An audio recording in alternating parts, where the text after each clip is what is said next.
Get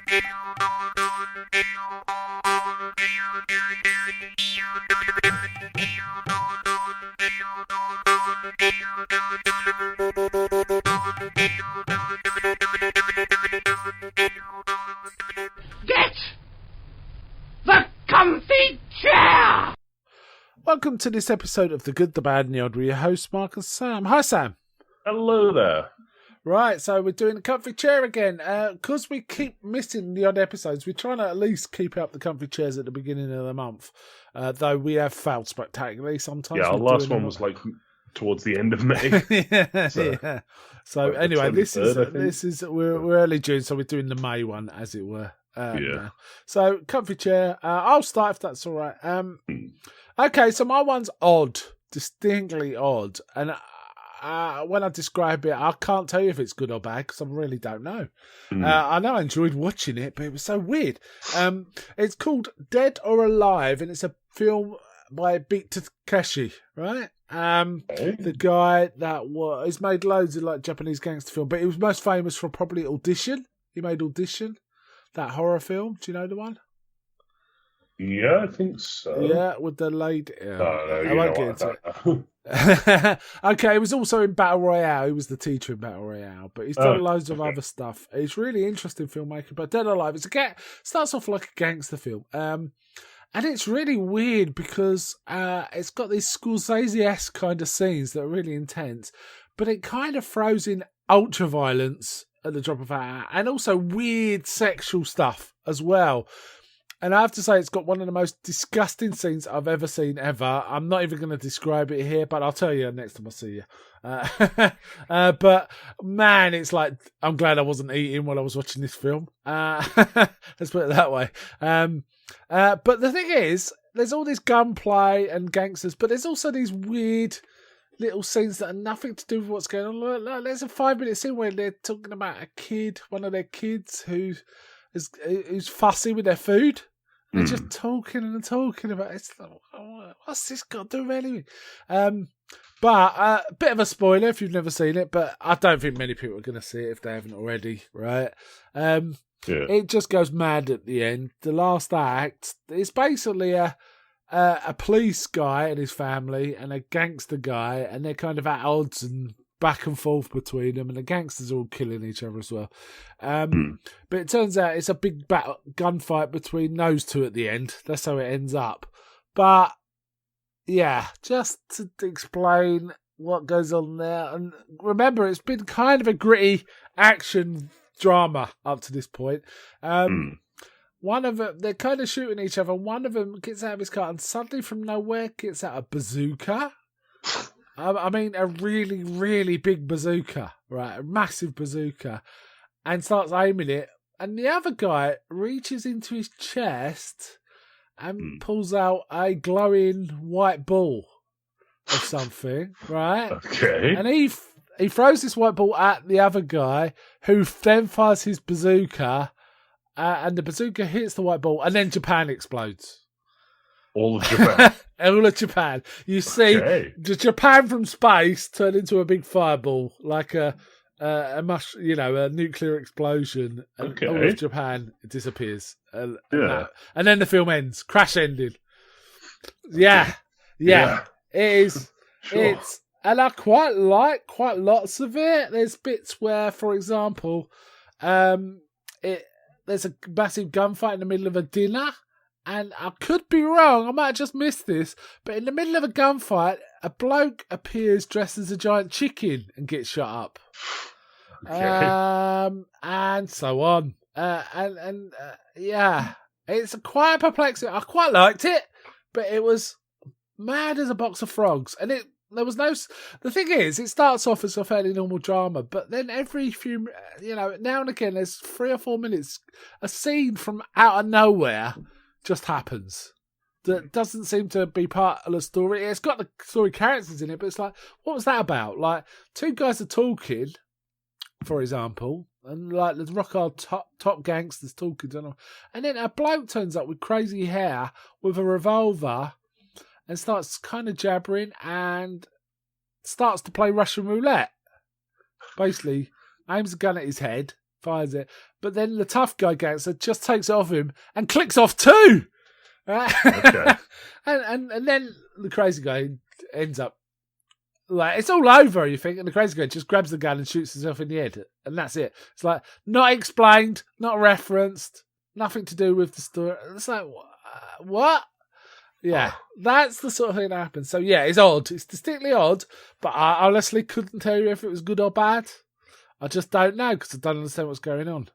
Apparently, there's lots of stuff online explaining everything, but it's like, yeah, this is just mental.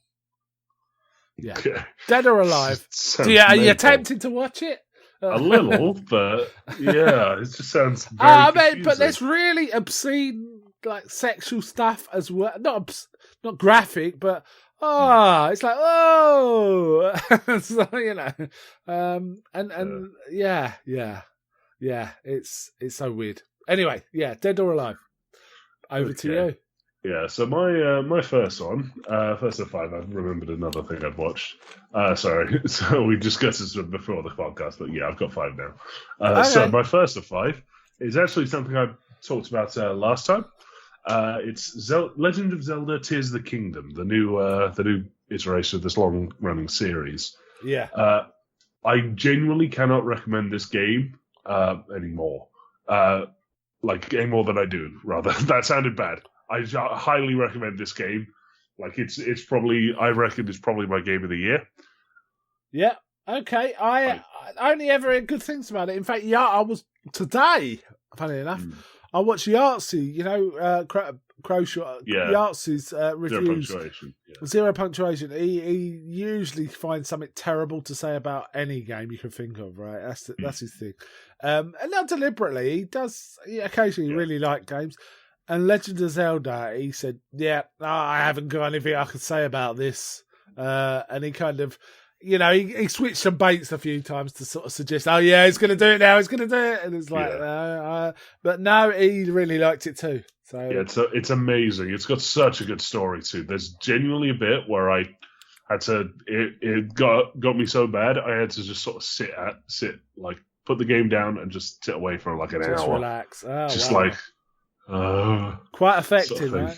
Yeah. I have to say it's weird because I watched a couple of weeks ago. I watched again Zero Punctuation, and he talked about it's a real shame that all games seem to be using their computing power just to make it more and more and more realistic, where they could be using it more imaginatively. And he actually used Legends of Zelda as an example of one where it's not about raw graphics; it's about using the graphics power to its best for that game.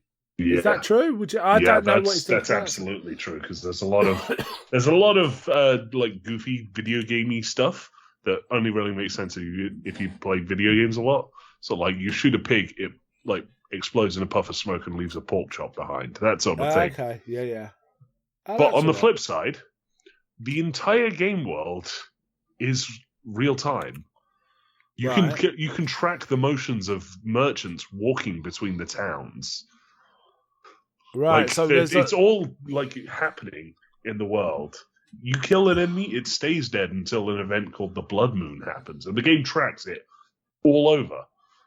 So, okay, that's cool. Yeah, because a lot of games, as soon as you're far enough away from something, it just respawns disappears. everything. Isn't it? It's back, sort of thing. So, I quite like games where they just use the power to spawn loads of avatars. Say, not necessarily richly rendered, but just sheer volume. Yeah. Like Dead Rising 4, say something like that. Yeah. And then there's also, you know, the absolute breaches of the Geneva Convention that people have been making with the building software thing. So you get you got a set amount of like little doodads. So like a wheel, you hit it, it starts spinning one direction. Right. You got like a little Roomba thing that's just moves towards enemies. You got like a little head thing that you stick onto something and it'll turn towards enemies. You've also got a few weapons like a flamethrower, a cannon, a laser. People have been using these to assemble giant robots that stride across the open fields and annihilate anything in their path. What, in hilarious. Legend of Zelda? In Legend of Zelda. That's so weird. Of course, Okay. it looks goofy because these are like made out of wood and they've got this green goop kind of sticking them together. Yeah. But people have figured out how to make like a full walking robot. Someone was kind of figuring out how to make like I can't remember what's the proper term for it? It's just like a gate computer, something like that. The old-fashioned Yeah, Victorian. yeah, one of those. A difference engine. Yeah, that what something I like that. Someone Yeah. has figured out how to do that. Oh wow! So we're Okay. we're not too far away from like how people have made calculators in Minecraft. Okay. Yeah. Fair enough, So this fair is going to be it's the peak of inventiveness is still like going up. So Yeah. it's like I'm intrigued to see how far it'll go, and also the story's fucking amazing. You need to play this game. Oh my god. I finished it first out of all my friends, and I was so frustrated that I had no one to talk to about it because they all, like, yeah, You had to Yeah, like it's, just walk away from them. yeah. I had to just be like, and they'd say something, I'd be like, sort of thing. Yeah. Yeah. To smile and say nothing. Right. Okay. That sounds good. I mean, it does sound like a good game. Yeah. Yeah, it's a really fun game. Yeah. Okay. Shall I do my next Yeah, one? you go ahead. Next one's a movie from this year. Renfield. I watched Renfield. Oh, yeah, I heard this was okay. Nick Cage as Dracula. Yeah, pretty fun. Not what I was expecting. I was expecting a kind of comedy drama kind of thing. Yeah. It was a comedy horror action film. It is Okay. mental. The action in this, I mean, I can't believe it's a 15 for a start. I believe it's a Okay. 15 because it's so violent. Nick Cage is awesome as Dracula. He Yeah. delivers. He's basically channeling Bela Lugosi. And indeed, I thought they were recreating the scenes but they were actually took scenes from the 1931 Dracula, CGI'd out Bela Lugosi and Dwight Fry as Renfield, and put in Nicholas Hoult and Nick Wow. Cage, and recreated the scene from their first meeting. And it's kind of funny because it approaches it from the approach of it's a toxic relationship and Renfield's trying to get out of it, and he goes to self-help groups trying to get out of it, but he also uses that as the opportunity. I won't say too much because I don't want to spoil it, but he uses that as the opportunity to figure out who the bad people are, i.e. the other partners who are being talked about in this self-help group, those toxic people, because he wants to be better. Renfield wants to be a better person. He is trying to find victims for Dracula that are themselves bad people, rather than just give him Okay. anything. But Dracula's not having any of it because purity is what makes him regenerate better. He's trying to regenerate. It's all about, apparently there's a cycle where Dracula slowly regenerates to his full power, then he goes on a mental spree, and then vampire hunters come and try and take him down, which basically always ends up with him being just about surviving, but then Renfield tries to nurse him back to full health and so on. So it's that's the premise. But Nick Holt's very funny. He's kind of channeling early Hugh Grant in his characterization. Yeah, it sounds a bit like What We Do in the Shadows, like early What We Do in the Shadows, the series. So good comparison. Never thought of that, but yeah, good comparison. I'll tell you who's in it is very good. The actor that plays John Ralphio in Parks and Rec, he's in it as like this spoiled gangster kid, you know, that's causing a lot of trouble. Ralphio, basically. Yeah, but being kind of John Ralphio, but a gangster version of John Ralphio. He's very good. He's very good. Yeah. And I can never remember a name. The lady that was in I'm blanking on the Marvel film, The Ten Rings. Shang-Chi. Oh, Aquafina? Aquafina's in it too. She's very good. And there's some mental shit going on all the time. And it's funny because like it turns out the gangsters and possibly some of the police are in it together. So and there's massive scenes where the two of them have to take out a massive crew, and the special glitches. This version of Renfield, he powers up when he eats a bug. He basically it's like spinach to Popeye. So he becomes super strong and super fast when he eats a bug. And there is one little nod that I loved right at the beginning, and they didn't repeat it. I was waiting for it to happen, but they didn't repeat it. But there's one point, Nicholas Holt's talking to someone and he laughs and he goes, that made me laugh because that's a nod to 1931 Dracula, isn't it? But yeah, that made me laugh. A good film, decent film. It's a 7 out of 10 kind of film. I liked it. Okay. Good fun. Nick Cage was awesome. He's now my fourth favourite Dracula. Bela Lugosi, Chris Lee, Gary Oldman, Nick Cage. Yeah. Impressive. Very, very good turn as Dracula as Nick Cage gives in this. Okay, yeah. Because he's like, you never know what he's going to do. You Yeah. feel like he's going to rip someone's head off in a minute. Yeah. There's one, all right, we'll tell one funny line from it, not spoil it, when he first meets John Ralphio, who's basically, his name is Teddy Lobo. And they meet for the first time. Teddy Lobo don't know who he is. And he goes, do you know who I am? I'm Teddy Lobo. And he goes, I am Dracula. And he goes, you win. Oh dear, it's funny. Anyway, yeah, Renfield's a recommend from me. Anyway, back to you. Yeah, so my first one is actually an anime series that I've rewatched because I'd heard it was getting a second season, and then apparently the second season was bad, so I ended up not watching the second season. But the first season, really good. It's called The Devil is a Part-Timer. I may have actually spoken about this before on the podcast because I remember I watched it about the time we started.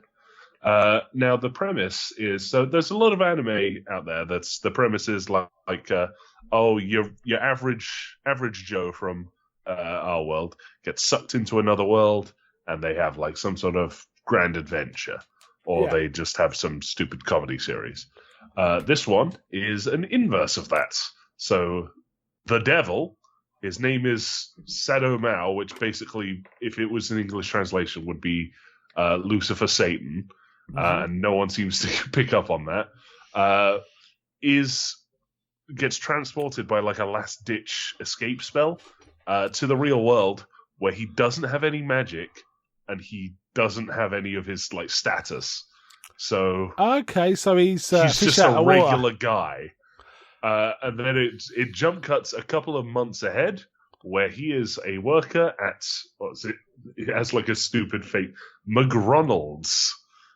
Okay. Ronald's. Nice. Right. And it's basically him and his like sort of first, second in command, who's called, what was it, Alciel? Azrael? Well, it's like subtitled as Alciel, but it's probably Azrael. They're trying to figure out their like minimum wage living paycheck to paycheck and rent situation. When as the devil is sort of coming back from work one day on his mighty steed, a very cheap bike, he bumps into the hero that killed him, who has also become stuck in this world and is working in an office and also doesn't have their powers or status. So there's this weird sort of kind of just sitcom tension of these are two grand rivals who have these big dramatic backstories. Neither can hurt a fly now. Right. Okay. And they're stuck basically working almost opposite each other. And it's like I say, it's a sitcom. It's a lot of stupid jokes about like how they're trying to the devil character is trying to recover his powers, but ends up using the whatever power he recovers on mundane stuff, such as the friar is broken and stuff like that. So it's a very goofy series. I highly recommend it because it gets very good whenever stuff from the fantasy world does end up happening in the real world. So yeah, Devil is a Part-Timer. I highly recommend season 1. Apparently season 2 not very good. It kind of rings a bell, so you may have talked about it before. I'll have to have a look, see if I can find any reference to it. But yeah. Okay, cool. Right, my next one is a sequel. In fact, it's part 3 of a long-running franchise. Now, that could be anything, right? Because there's so many of them. But first watch for me, Clerks 3. Oh, yeah. It's that came out. yeah. So I thought, you know what? I quite like Clerks 2. Not many people did. Not as many people did, but I thought Clerks 2 had some amazing moments, actually. And I thought it was pretty solid. So I thought I'd give Clerks 3 a go. So I started watching. first 5 minutes, I was thinking, oh my goodness, this isn't good. It had an old Dante. Kevin Smith. Yeah. Yeah, and I like Kevin Smith, but bear with me. But as it went on, I got into it and I was back into the View Askew world after about 20 minutes and didn't look back. And it was kind of nice to see. It's always kind of nice to see Randall and Dante riffing. And there's some funny lines in it. Like, for example, basically, Randall has something that makes him rethink his life. And he decides he wants to make a movie. And then he decides he wants to make a movie about running basically where they work. So essentially, he's making the first Clerks film. Yeah, so, right. And at one point, Dante goes, you can put that stuff you used to talk about, the contractors on the Death Star.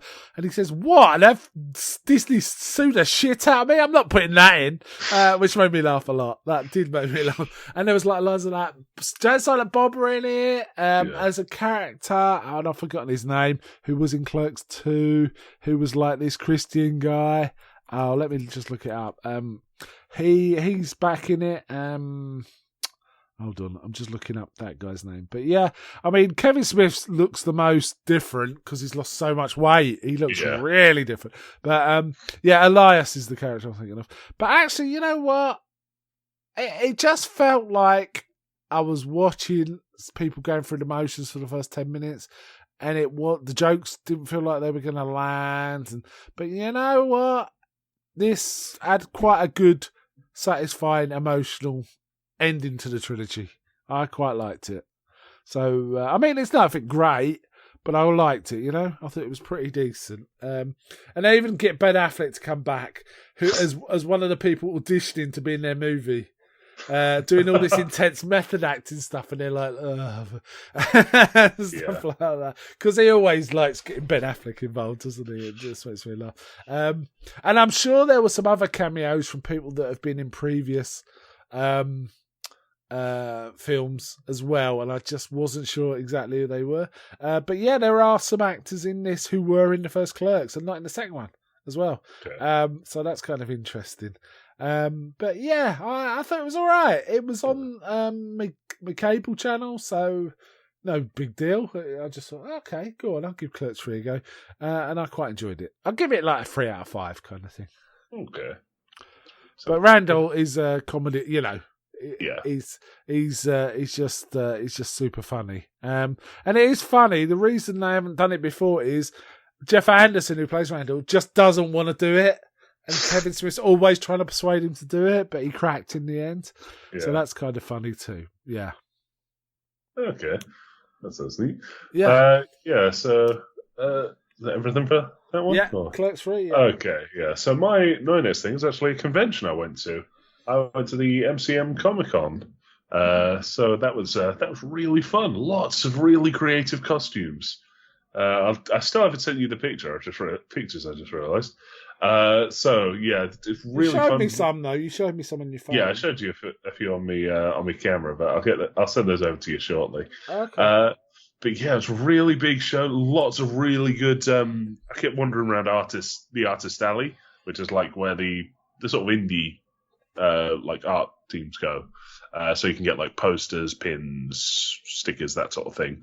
Yeah. And I ended up getting loads of posters. So now I got to figure out where to put them all, including one. I think I showed you this of the characters from What We Do in the Shadows playing Castlevania, which are really cracked. No, you didn't show me that. Oh, I'll send you a picture of it again. No. So. Okay, that's cool. I mean, we have been to Comic Con a few times. Yeah, but it's been a while. It's been like 10 years. Yeah, so. Yeah, it's been a while. Yeah, it's still as big as it was. Like it's they've spaced everything out a bit more, but there's still just as many people. It got to a point on the Saturday where I had to stop taking pictures of cosplays because it was that busy. It's too busy, yeah. I mean, it is packed when it really gets going, but it's fun to you walk around and you see Rebel X-Wing pilots and you see Planet of the Apes and disco dancing werewolves wandering around. Yeah, and there's always the bloody Cats cosplays. Yeah, and there's some weird cosplay outfits. I'll tell you, there's people there that are really into something. But yeah, it's great fun. I feel like it's like visiting a living waxworks in many respects. You're just seeing all these characters from video games and movies and TV shows. But it's kind of fun. Yeah. Okay. Nice one. Yeah, that's really fun. What's your next one? My next one is I finally got around to watching Mandalorian season 3. Oh, yeah. Okay. It's. I mean, I still think the first one's the best one. It's just so first one's fantastic. Yeah, just so great. Yeah, but the second series is still pretty good, especially that ending. That ending's amazing. Then it kind of it crashed the Boba Fett series about 3 episodes from the end and took over, which became kind of Mandalorian 2.5. Yeah. If you apparently Temuera Morrison, who plays Boba Fett, he was expecting to come back for this series, and when he didn't get the call, he was kind of pissed. I'll bet. So that was the best bit of Boba Fett as well, frankly. Yeah. Because Boba Fett was just not acting like Boba Fett, in my opinion. It's his weird obsession with honor when it was the bounty hunting is an interesting and complicated profession. It was like, I mean, Boba Fett. With Boba Fett, you expect, Scarface. You don't expect Mr. Negotiator, right? Yeah. It just doesn't work like that. Anyway, so Mandalorian season 3. Great series. Absolutely great series. There was one episode which was really weird, episode 3, where it had this absolutely fantastic opening sequence, absolutely fantastic closing sequence, and this stodgy, disconnected story about some of the minor characters we've already seen in earlier seasons, taking up most of it. I mean, I think episode 3 was the weakest one, but as I say, the beginning and end you have to see because it's so good. Season 3 takes on a slightly more epic scale as well. Yeah, the season's a lot more about the recollection of Mandalore. Yeah. And it ties up quite a lot with which one was Bo-Katan in Rebels, right? Rebels, wasn't it? She started in Clone Wars. Yeah, in Clone Wars and Rebels, though, right? Wasn't it? Yeah, she was in Rebels. Yeah, but it continues the story of Bo-Katan, who is a major character in season 3. And it's got me psyched for seeing Ahsoka when that comes out. Yeah, that's out that's going in a couple of months. Be very interesting. Yeah, I'm looking. And also, forward I think to that's the last performance of what's his name? It's an actor who's died recently. He's Ray Stevenson. Yeah. Punisher, Warzone, right? Yeah. I kind of want to rewatch that because Ray Stevenson was so good in it. Such a good Punisher film. Mandalorian season 3. Recommend. It's not as good as 1. It's not as good as 2 even, but it's got some great stuff that's worth seeing for sure. Yeah. Okay, so my thing is my second to last thing, because it actually kind of feeds into my last thing a bit, is I went and reread probably one of my favorite Spider-Man sort of, not a story arc because it's technically like an Elseworlds sort of thing. It's like kind of like Dark Knight Returns, Kingdom Come, that sort of it's just a theoretical future sort of thing. Basically, it's called Spider-Man: Renew Your Vows. This is one of the many sort of future Spider Peter Parkers, if in the not too distant future sort of thing. Unfortunately, Peter Parker has retired because a very fascist government has kind of overtaken everything. So he's like put down the powers. The government is actively hunting people with powers. His daughter starts to develop powers. His daughter with Mary Jane starts to develop powers. So there's a bit of like cat and mouse with the government there, and it's got probably one of my favorite Spider-Man cannot stop being the hero scenes where he gets because it's like a big thing. The government's whole angle is like, oh, the superpower people are bad. You got to look after your kids. So they actively ping like, hey, superpowers detected here. Everyone get away from there. He gets a ping from his daughter's school. He's like, oh shit.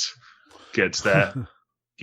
His daughter has to get scanned. He has to get scanned. doesn't pick up either of them. He's like, okay, Whoa. some other kid gets pinged, and the kid's getting dragged off, and Peter's walking away, and it's like, nah, can't.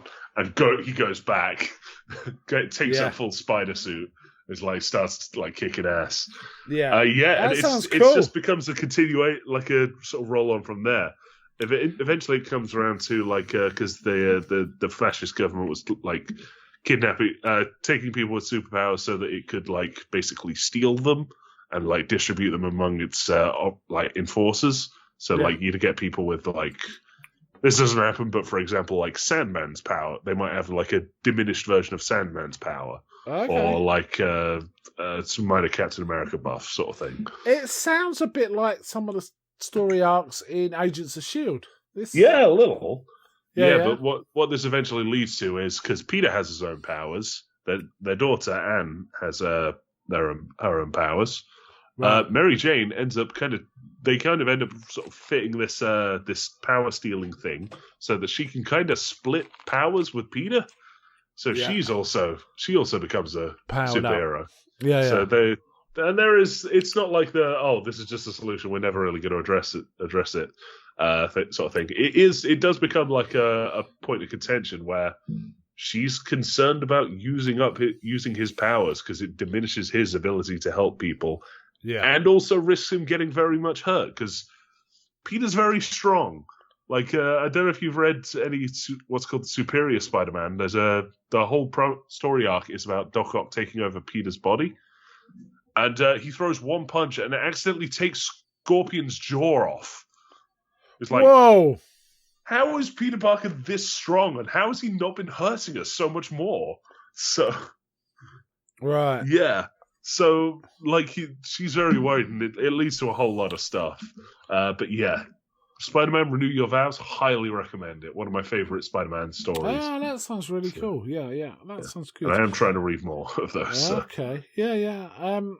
Just so you know, I looked up when you did talk about The Devil is a Part-Timer. It was on episode 549, which was our comfy chair for March 2018. So 5 years ago. Okay, wow.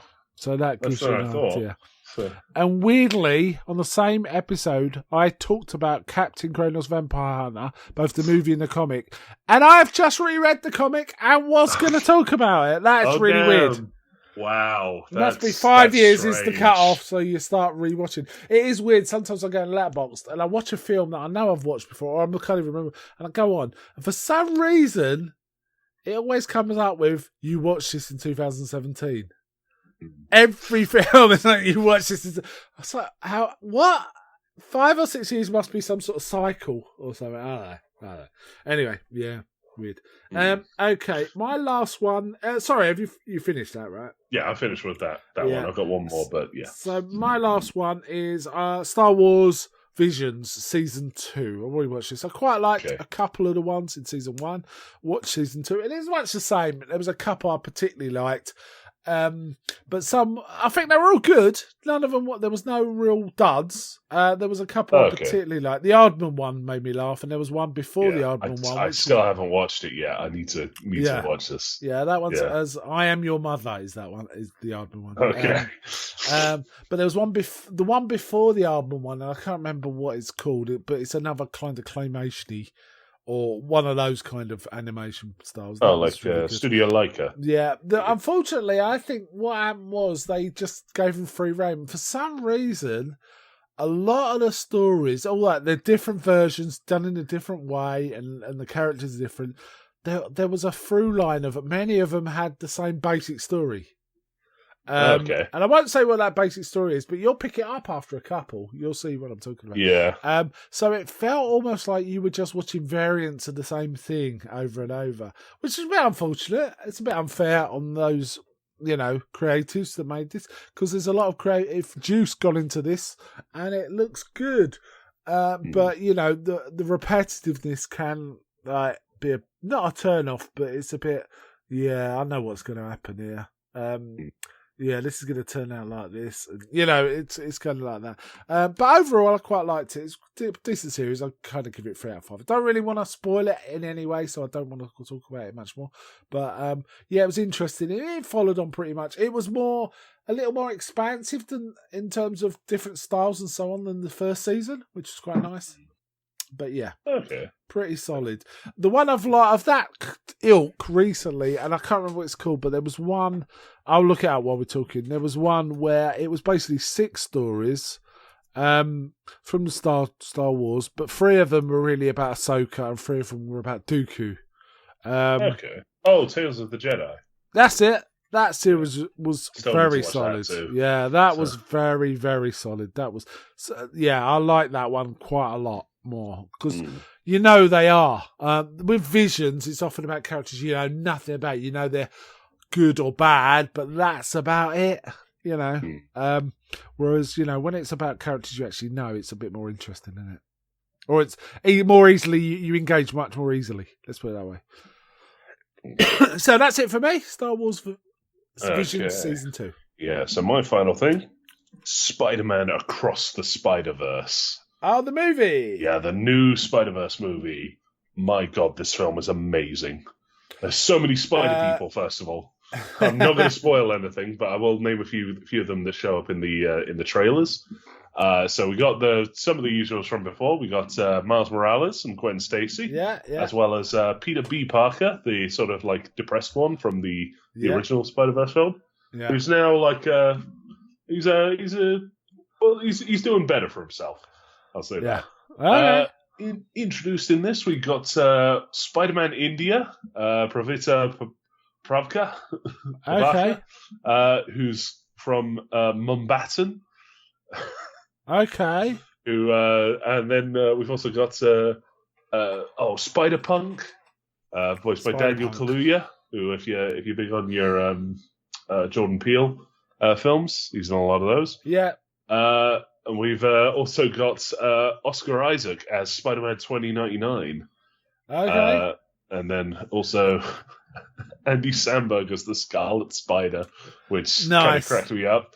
Nice. The Scarlet Spider is from what's called the Clone Saga, which was supposed to be a big dramatic thing where nobody knows who to trust because anyone could be a clone, but it kind of was a bit of a wet fart. So his whole arc is like he's got this really dramatic self-narration. Yeah. So he's just constantly going, "Oh, the traumatic backstory," and like leaning against a wall. It's like I'm kind of overplaying how much he's in the film. He's only in a few scenes. But he's memorable. I guess. Yeah. And then sort of rivaling them, we've got Jason Schwartzman as the Spot, who's like a kind of a minor supervillain for Spider-Man. Wow. He's just like it basically take a guy in a white morph suit with like black dots all over him, and he can chuck the dots at you, and they are holes. Okay. That's it. And that's it. Right. Okay. That's his thing. But yeah, this is a very good movie. I don't want to spoil much more. Spider-Punk is my favorite part of it. Yeah. Like his absolute just complete like stone-faced comedy of him is so great. There's a lot of like, it's like, I hate the PM, I hate the AM, I hate fascists, I hate this, and I hate labels. Right. Is Nick Cage in it as whatever he was? I can't remember what it's called. Noir. I don't want to say. Okay, all right. Don't say. Like I can't say. I mean, looking on Facebook, some of the people I kind of respect are saying this is maybe the best film of the year. Yeah, it's such a good film. Yeah, I will get to it, but probably waiting for it to come out on. I can watch it on my telly, I really recommend watching it in cinemas. The problem is I had a bit of a problem with the first. I really liked the first film, but there was a certain animation where they kind of slowed down the frame rate that really give me a headache, and I don't want to be in a situation where I'm in. Okay, yeah, Okay, so Spider-Verse was kind of animated on 2, so it's like at a half rate. Yeah, that's it. Now, I'm not gonna lie, it's got a lot of that. Yeah. But there's also Spider-Punk, because, Punk, Rebel, he's got a lot of, like, sort of Sex Pistols sort of inspired stuff. Okay. almost every part of him is animated at a different rate. Oh my just god! To really like fucking like drive home how fucking. No, I think that would just be migraine inducing if I saw that at the cinema. Yeah, what's the trailers? Because it's like he's animated on 2s, his coat is animated on like 5s. I think it was. Oh god! It's like okay.